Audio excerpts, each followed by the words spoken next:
Well, the Darfur region in western Sudan has been the site of terrible violence, death and displacement since 2003, with the conflict there being described by the United Nations as the world's worst humanitarian crisis.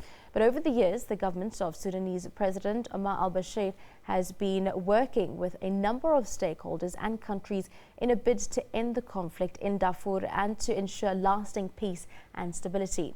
Well, 15 years on, Khartoum continues to pull out all the stops to ensure that peace, stability and development are realized in Darfur. Well, Dr. Amin Hassan Omar is a Sudanese presidential envoy on peace in Darfur, and he now joins us live from Hatfield in our Pretoria studios. A very good morning to you, Doctor. Thank you very much for joining us this morning. Well, you are quite an expert when it comes to peace negotiations in Darfur. You've been involved for many, many years. Can you tell us in general the situation in Darfur? Thanks to God, today the situation is totally different because no movements now are in Darfur. The tribal militias were now considered illegal, and a campaign of disarmament was very successful there. Last month, a mission from the AU Peace and Security Council was visiting Darfur. They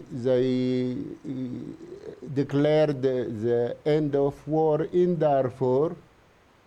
However, we cannot say that the situation in Darfur is back to normalcy, because still we have thousands of IDPs in the camps. The rate of criminality is still high. We have lots of challenges to meet there. If we look at the peace agreement as encapsulated in the Doha peace document on Darfur, what would you say has been the biggest achievement so far?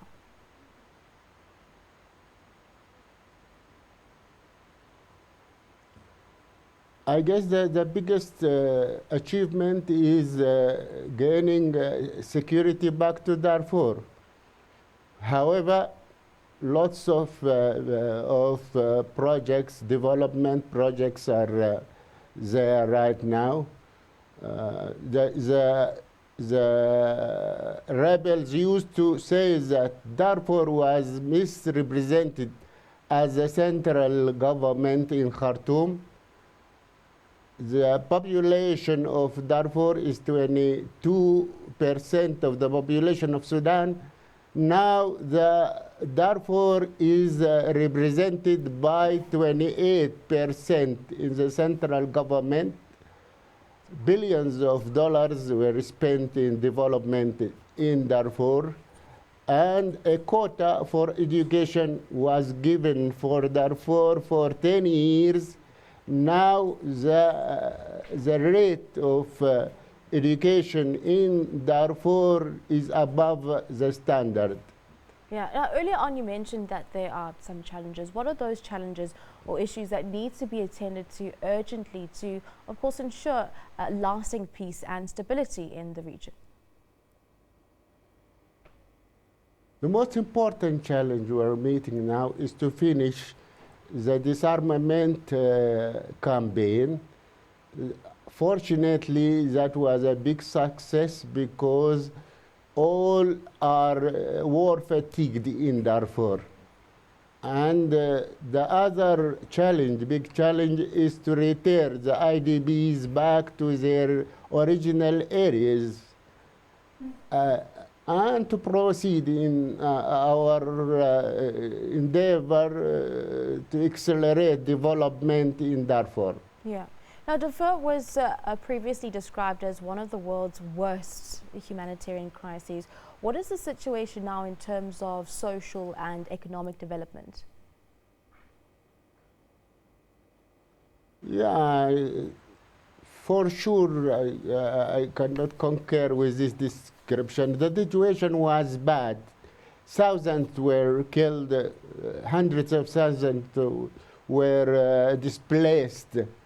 This will be the situation in any conflict zone where communities come against each other.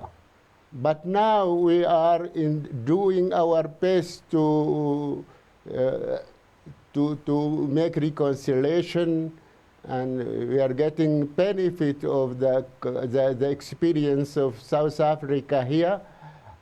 We have the Darfuri dialogue, and we can say, by looking to the security situation now in Darfur, that we are gaining some success in that area.